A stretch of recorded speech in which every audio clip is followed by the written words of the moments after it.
Attaque. Nous sommes avec Dominique Verrière en direct. Merci d'avoir accepté notre invitation. Vous êtes secrétaire général Union régionale UFAP-UNSA Auvergne-Rhône-Alpes. J'aimerais savoir si, après ce que l'on vient d'entendre et le sujet que l'on vient de voir sur les conditions carcérales, vous avez le sentiment que les agents pénitentiaires ont obtenu satisfaction, après avoir levé donc le blocus et après ce qui s'est passé évidemment dans l'heure en début de semaine, ont obtenu satisfaction pour améliorer déjà leurs conditions de travail à eux.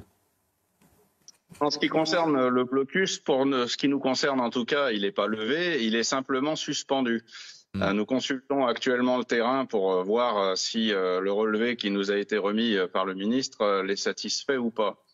En tout état de cause, je trouve que votre mise en perspective était intéressante par rapport à la surpopulation parce que le malaise, au-delà du malheur et du drame qui s'est passé mardi dernier, il est complet. C'est-à-dire qu'il ne concerne malheureusement pas que ce qui se voit à l'extérieur, j'ai envie de dire, de la pénitentiaire. À l'intérieur, c'est dommage que vos collègues journalistes ne puissent pas pénétrer plus souvent dans les établissements parce qu'en effet, ils constateraient, comme on le fait nous-mêmes, l'état de délabrement très avancé dans lequel se trouve notre institution. C'est dramatique, ça aussi. Donc en effet, au-delà de certaines petites avancées qu'on peut attendre à travers les rapides mesures qui semblent se mettre en place pour nos collègues qui interviennent à l'extérieur, il va falloir un véritable plan Marshall à l'intérieur parce que comme vous le disiez, bientôt 80 000 détenus dans les prisons, on va être à 20 000 au-dessus. Je pense que le taux moyen maison d'arrêt que vous avez cité est largement en dessous de la réalité, puisqu'on sait bien que les chiffres, ça se manipule, et il ne faut pas penser que notre cher ministère de tutelle ne les manipule pas. Donc moi, je suis quand même très inquiet, parce qu'on nous parle de la construction d'un certain nombre de places à travers un plan 15 000 qu'a lancé Emmanuel Macron. Je serais assez curieux de savoir comment il va faire pour recruter du monde, pour mettre des personnels, au-delà de seuls surveillants d'ailleurs, dans les établissements pénitentiaires qu'il prétend vouloir construire. Oui, les 15 000 places étaient une promesse d'Emmanuel Macron lors de son premier quinquennat. En effet, manifestement, il n'y en a pas. Il semble, à travers vos propos, vous allez me le confirmer, hein, évidemment, Dominique Verrière, mais qu'il y a peut-être un manque de confiance dans ce que vous a proposé le gouvernement récemment et que surtout, ces avancées, elles concernent pour le moment surtout vos collègues qui se déplacent, qui sortent de la prison, notamment pour un transfert, comme ça a été le cas mardi, mais que rien n'a été fait pour le moment, je parle sous votre contrôle, pour ce qui pourrait améliorer vos conditions de travail à l'intérieur des prisons. Si vous voulez, on se méfie un petit peu des relevés de conclusion ou des relevés de décision qui peuvent nous être remis par nos autorités, parce qu'on a bien vu qu'en 2018, on avait fait pareil un mouvement suite à une grosse agression qui avait eu lieu à Vendin-le-Veil. Et une bonne partie finalement de ce qui avait été promis par les autorités de l'époque, qui étaient à peu près les mêmes que celles d'aujourd'hui d'ailleurs, n'a pas été tenue en fait. Donc la confiance, forcément, elle n'existe pas. D'un côté, on vous dit vous inquiétez pas, on pense à vous et on vous caresse l'épaule et on fait des cérémonies. Et de l'autre côté, c'est un peu comme l'hôpital pendant le Covid. Vous inquiétez pas, on va remettre des lits. Puis en fait, on continue de dézinguer l'hôpital. Donc, si vous voulez, c'est exactement la même manière de faire avec le ministère de la Justice. Ce gouvernement se préoccupe assez peu de ce qui se passe là-dedans et continue à détruire les emplois publics.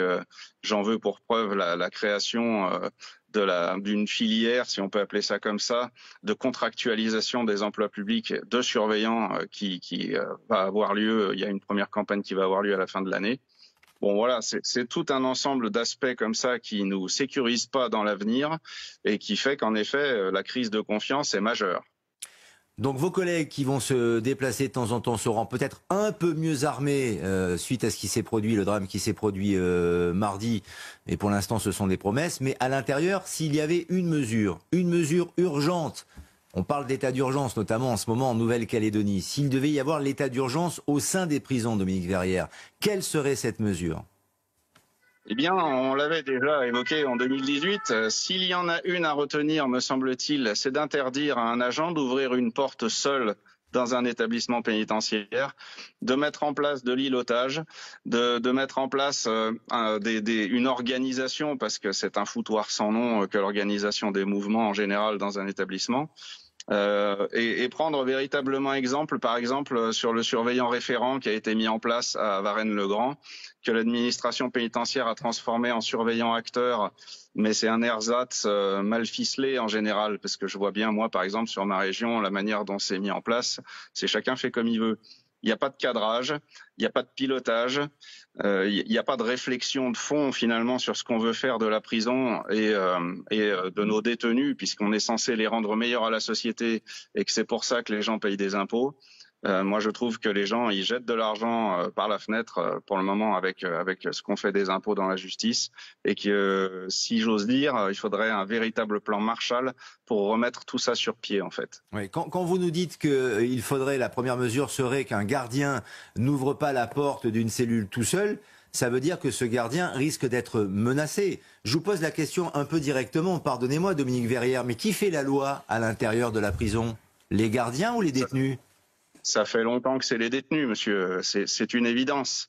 On a complètement perdu le contrôle. Je rejoins la magistrate qui a dit pour Marseille que le combat était perdu. Chez nous, ça fait longtemps qu'il est perdu aussi, dans une très très grande partie des établissements pénitentiaires. Ça fait longtemps que force n'est plus à la loi. Donc il faut prendre acte de ça et tenter d'inverser la vapeur. Parce que si on refuse de faire le bon diagnostic, on ne posera pas les bons éléments qui permettront de remédier à la situation. Merci Dominique Verrière, merci pour ce témoignage. On comprend un peu mieux aussi très clairement parce que en effet, si ce sont les détenus qui font la loi à l'intérieur des prisons, on n'en sortira pas, plus les conditions sanitaires que l'on a décrites tout à l'heure. Merci Dominique Verrière et surtout bon courage, effectivement. C'est assez effarant ce qu'on vient d'entendre.